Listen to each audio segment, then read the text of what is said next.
জৰিয়তে আমি সংবাদ মাধ্যমৰ জৰিয়তে আপোনালোকক আমাৰ যিটো সমস্যা অসমৰ পৌৰসভাৰ কৰ্মচাৰীসকলৰ আপোনালোকক অৱগত কৰিব বিচাৰিছোঁ যে 2021 চনৰ 4 ছেপ্টেম্বৰ 31 মে তাৰিখে ৰাজ্যৰ পৌৰ কৰ্মচাৰীসকলৰ চাকৰি চৰকাৰীকৰণৰ গেজেট নটিফিকেশ্যন হ'ল।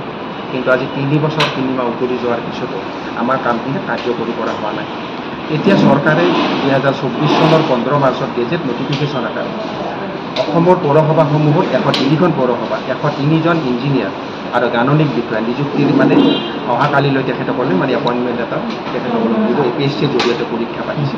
গতিকে আমাৰ সমস্যা আমি চৰকাৰক অনুৰোধ কৰিব দাবী উত্থাপন কৰিছোঁ যে ৰাজ্যৰ যিখিনি পৌৰ কৰ্মচাৰী তাত আমাৰ যিখিনি ইঞ্জিনিয়াৰ আৰু একাউণ্টেণ্টে কাম কৰি আছে সেই ইঞ্জিনিয়াৰ আৰু একাউণ্টেণ্টখিনিৰ অৱস্থা ক'ত যাব, এই মানুহখিনি ক'ত থাকিব। আজি যিখিনি ইঞ্জিনিয়াৰ আহিছে এখেতসকলৰ কাম কি হ'ব, আমি থকা ইঞ্জিনিয়াৰখিনিৰ কাম কি থাকিব। কাৰণ এইখন গেজেট নটিফিকেশ্যনত তেখেতসকলক অল ডেভেলপমেণ্ট ৱৰ্কছৰ তেখেতসকলক টেকনিকেল অফিচাৰ হিচাপে দিছে। আজি আমি গোটেই অসম জুৰি আমি 288জন ইঞ্জিনিয়াৰে কাম কৰি আছোঁ। তাত 109জন জুনিয়ৰ ইঞ্জিনিয়াৰ আছে, 64জন এছিষ্টেণ্ট ইঞ্জিনিয়াৰ আছে আৰু 10জন এছিষ্টেণ্ট এক্সিকিউটিভ ইঞ্জিনিয়াৰ, 4জন এক্সিকিউটিভ ইঞ্জিনিয়াৰ আছে, কোৱালিফাইড ইঞ্জিনিয়াৰ। এই ইঞ্জিনিয়াৰখিনি কাম কৰি থকা জেগাত আকৌ নতুনকৈ ইঞ্জিনিয়াৰ চৰকাৰে নিয়োগ কৰিব বনাইছে। আমি চৰকাৰক এই ক্ষেত্ৰত তেখেতসকলে সংস্কাৰৰ নামত পৌৰসভাবিলাকক এটা গতি দিয়াৰ স্বাৰ্থত কিছু কথা চৰকাৰে ডিচিশ্যন লৈছে, এক্সিকিউটিভ অফিচাৰ ফুল টাইম দিছে, আমি আদৰি লৈছোঁ। এতিয়া আমাৰ যিখিনি কেবিনেট ডিচিশ্যন হ'ল, গেজেট নটিফিকেশ্যন হ'ল, 1653জনৰ পৰা ৰিটায়াৰ হৈ আহি আজি 1044জন কৰ্মচাৰী আছে। এই কামখিনি পেলাই থৈ আজি 3 বছৰ 3 মাহ উকলি যোৱাৰ পিছতো আমাৰ কামখিনি নকৰি আজি 6 মাহৰ ভিতৰত এই কামখিনিত খুব খৰখেদাকৈ লগোৱাত আমি খুব হতাশাগ্ৰস্ত হৈছোঁ ৰাজ্যৰ পৌৰ কৰ্মচাৰীসকল। আমি চৰকাৰক দাবী উত্থাপন কৰিছোঁ যে এই আমাৰ যিখিনি কাম চৰকাৰী দৰমহা শীঘ্ৰে সমাপ্ত হ'ব লাগে। ৰাজ্যৰ পৌৰ কৰ্মচাৰীসকলে দৰমহা পোৱা নাই আজি 11 মাহ ধৰি, 11 মাহে 47 মাহ পৰ্যন্ত পৌৰসভা ভেদে দৰমহা নাই।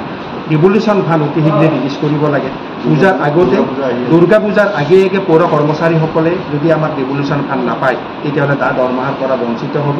পৰিয়ালক পোহপাল দিয়াৰ ক্ষেত্ৰত বা দুৰ্গা পূজাৰ পালন কৰাৰ ক্ষেত্ৰত আপোনালোকে ভাবক কেনেকুৱা এটা আমি সমস্যাত আছোঁ। সেয়ে আমি চৰকাৰক অনুৰোধ কৰিছোঁ আপোনালোকৰ মিডিয়াৰ জৰিয়তে যে ৰাজ্য চৰকাৰে যদি আমাৰ পৌৰ কৰ্মচাৰীসকলৰ সমস্যাখিনিক আওকাণ কৰি তেখেতসকলে ইঞ্জিনিয়াৰ আৰু একাউণ্টেণ্ট দিয়াৰ ব্যৱস্থা কৰিছে, তাৰ প্ৰতিবাদত আমি অহাকালি অসম জুৰি 3খন পৌৰসভাই কলা বেজ পৰিধান কৰি প্ৰতিবাদ সাব্যস্ত কৰিব। ৰাতিপুৱাৰে পৰা আমাৰ পৌৰ কৰ্মচাৰীসকলে কৰ্মবিৰতি পালন কৰি অফিচৰ বাহিৰলৈ আহি প্ৰতিবাদী কাৰ্যসূচী ৰূপায়ণ কৰিব। আমি এই প্ৰতিবাদী কাৰ্যসূচীৰ জৰিয়তে ৰাজ্য চৰকাৰলৈ অনুৰোধ জনাইছোঁ। আমি জনাইছোঁ যে আমাৰ ক্ষেত্ৰত যি কেবিনেট সিদ্ধান্ত গ্ৰহণ কৰা হ'ল, যি গেজেট নটিফিকেশ্যন জাৰি কৰা হ'ল, চৰকাৰে অতি শীঘ্ৰে আমাৰ কামখিনি সমাধা কৰিব লাগে। তাৰ পিছত ইঞ্জিনিয়াৰ দিয়ে, একাউণ্টেণ্ট দিয়ে, তেখেতসকলে যি সিদ্ধান্ত ল'ব সেই ক্ষেত্ৰত আমি কোনো ধৰণে বাধা আৰোপ কৰা নাই, তেখেতসকলে কৰে। কিন্তু প্ৰথমতে আমাৰ কামখিনি কৰিব লাগে। এইখিনিয়ে আমি আজি সংবাদ মাধ্যমৰ জৰিয়তে ৰাজ্য চৰকাৰক অনুৰোধ কৰিব বিচাৰিছোঁ।